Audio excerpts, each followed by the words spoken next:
जा रहा है। सिर्फ फेक रेप केसेस ही नहीं, 498 क्रुएलिटी केस, डोमेस्टिक वायलेंस, ये सभी लॉ का मिसयूज बहुत ज्यादा किया जा रहा है। ये सारे एलिगेशंस बिल्कुल बेबुनियाद है, जिसका कोई बेसिस ही नहीं है। दो रीजन बेसिकली हो सकता है। सबसे पहला प्रॉपर्टी के लिए, अगर प्रॉपर्टी के लिए होता है तो 5। दूसरा रीजन हो सकता है आपके पास से पैसा निकलवाने के, तो उस लड़की के नाम पर जो आपके रेपुटेशन को मलाइन करने की कोशिश किया है। डिफेमेशन का अमाउंट तो 10 लाख के नीचे रखना ही नहीं है, क्योंकि जो आपके लाइफ के लेकर के खिलवाड़ करती है उसको एक स्ट्रॉन्ग सबक तो मिलना ही चाहिए। निर्भया गैंगरेप 2012 के बाद इंडिया में एंटी रेप लॉज बहुत ही ज्यादा स्ट्रिक्ट हो गया है और इसके चलते बहुत सारा लॉज भी इंट्रोड्यूस किया गया है, जैसे कि sexual harassment at work place. और ये केस के बाद बहुत सारे लड़की बोलने भी लगी है सामने आकर के दैट उनके साथ कौन सा अपराध हुआ है। और इसी के साथ ही साथ ये सारे लॉज का कितना मिसयूज भी हो रहा है, ये भी एक बढ़ता हुआ कंसर्न का कारण बनता चला जा रहा है। तो आज इस वीडियो में डिटेल में डिस्कस करेंगे जो सारे लड़कों के साथ एक फॉल्स रेप एलिगेशंस लगा करके उनको धमकाया जा रहा है, एक्सटॉर्शन किया जा रहा है पैसा वगैरह के लिए या फिर कोई प्रॉपर्टी के लिए, उनको क्या स्टेप उठाना है, कैसे अपने आप को प्रोटेक्ट करना है, ये सब चीज़ों के बारे में डिटेल में जानेंगे।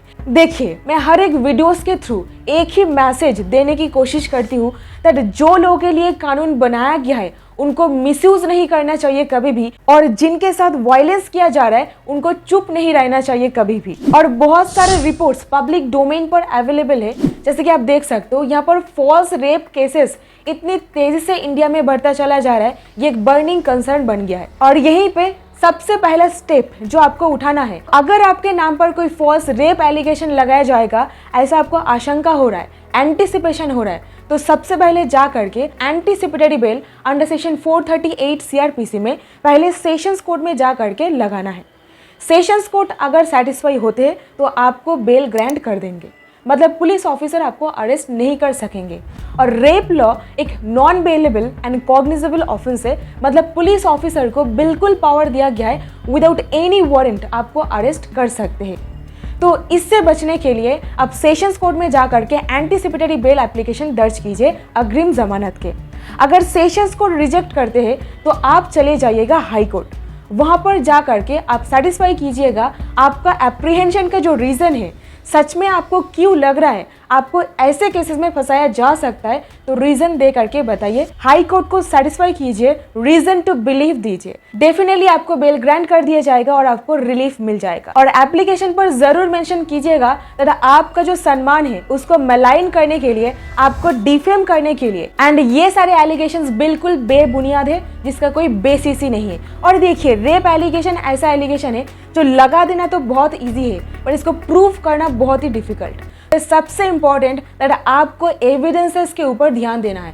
अगर आपको ओवर द फोन कॉल धमकी दिया जा रहा है तो कॉल रिकॉर्डिंग जरूर कर लीजिएगा। कोई भी प्रकार का चैटिंग, व्हाट्सएप हो सकता है या फिर कोई भी सोशल मीडिया के थ्रू चैटिंग वगैरह हुआ है, उसका स्क्रीनशॉट आपके पास जरूर रखिएगा। और ये आइडेंटिफाई जरूर करने की कोशिश कीजिएगा मोटिव क्या है, इंटेंशन क्या है, कोई पैसा है, प्रॉपर्टी है, कौन सा चीज के लिए ऐसा फेक एलिगेशन आपके ऊपर लगाया जा रहा है। और पुलिस स्टेशन में जा करके जरूर डिटेल में इसके बारे में बताइएगा। और जब भी आप एक बार पहचान लेते हो कौन सा रीजन की वजह से आपको ऐसा किया जा रहा है, दो रीजन बेसिकली हो सकता है। सबसे पहला प्रॉपर्टी के लिए, अगर प्रॉपर्टी के लिए होता है तो आप 506 आईपीसी पर एक एफआईआर दर्ज कर दीजिएगा। आईपीसी पर उनको 2 साल की पनिशमेंट हो सकता है धमकी देने वाली को, क्योंकि यहाँ पर क्रिमिनल इंटिमिडेशन की बात किया गया है। दूसरा रीजन हो सकता है आपके पास से पैसा निकलवाने के लिए, तो पैसा के लिए अगर एक्सटॉर्शन वगैरह किया जा रहा है तो आपको 389 आईपीसी पर एक एफआईआर दर्ज करा देना है, जहाँ पर इंटेंशनली आपके नाम पर एलिगेशन लगाया जाता है आपके पास से पैसा ऐंठने के लिए। और ध्यान रखिएगा, ये 2 सेक्शंस के अंदर आपको सबसे पहले, मतलब आपको पहले जाकर के पुलिस स्टेशन में एफआईआर दर्ज करवाना पड़ेगा। और अभी तीसरा रेमेडी जो है सबसे पावरफुल, सीधे हाई कोर्ट में जाकर के एक 482 के एप्लीकेशन दर्ज करा देना है एफआईआर को बिल्कुल क्वैश करवा देने के लिए, जहां पर आपके नाम पर एफआईआर ऑलरेडी दर्ज हो गया है। तो अगर ऑलरेडी एफआईआर दर्ज हो गया है तो 482 सीआरपीसी जो क्वैशिंग ऑफ एफआईआर के बारे में डील करता है, जो सारे एविडेंसेस आपके पास मौजूद है वो लेकर के जाइए हाईकोर्ट को सेटिस्फाई कीजिए, डेफिनेटली आपका एफआईआर क्वैश हो ही जाएगा। और यहीं पे आपको काउंटर एफआईआर फाइल कराना है।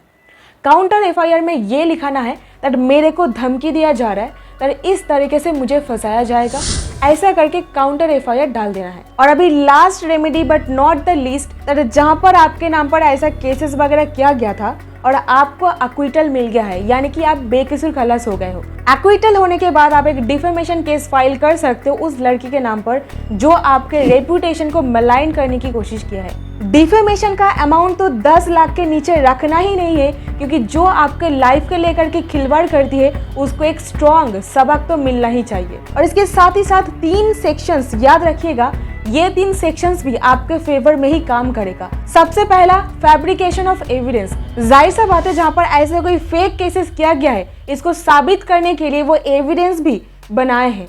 सबसे पहले अगर कोई वो एविडेंस बनाने की कोशिश कर रही है, ये फॉल्स एलिगेशन को कोर्ट में प्रूफ करने के लिए, तो आप जरूर कोर्ट को बताइएगा। अगर कोई फॉल्स मेडिकल रिपोर्ट वगैरह दिया जाता है ना, बनाने की कोशिश करती है, तो जो डॉक्टर वो फर्जी मेडिकल एविडेंस बनाने में मदद किए उनको भी जरूर पार्टी बनाइएगा इस केस में। और ऐसे क्रिमिनल केसेस में इन्वेस्टिगेटिंग ऑफिसर यानी कि आईओ बहुत इंपॉर्टेंट रोल प्ले करते हैं।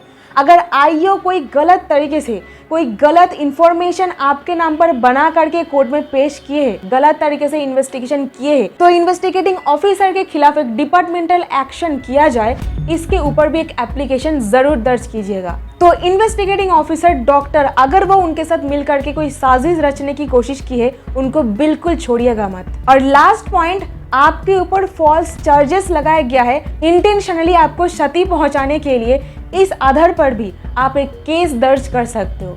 सो आई होप आपको ये वीडियो से कुछ ना कुछ वैल्यू मिला है। अगर मिला है कि लाइक करके चैनल को सब्सक्राइब कीजिए और दोस्तों के साथ शेयर कीजिए, क्योंकि now A days this has become a burning issue and बहुत ज्यादा कंसर्न की कारण बनता चला जा रहा है। सिर्फ फेक रेप केसेस ही नहीं, 498 ए, क्रुएलिटी केस, डोमेस्टिक वायलेंस, ये सभी लॉ का मिसयूज बहुत ज्यादा किया जा रहा है। ये हमारे देश के न्यायालय सुप्रीम कोर्ट भी नजर आने लगे हैं और ये एनसीआरबी के रिपोर्ट से भी एकदम क्लियर हो जाता है जो आप सभी के सामने है।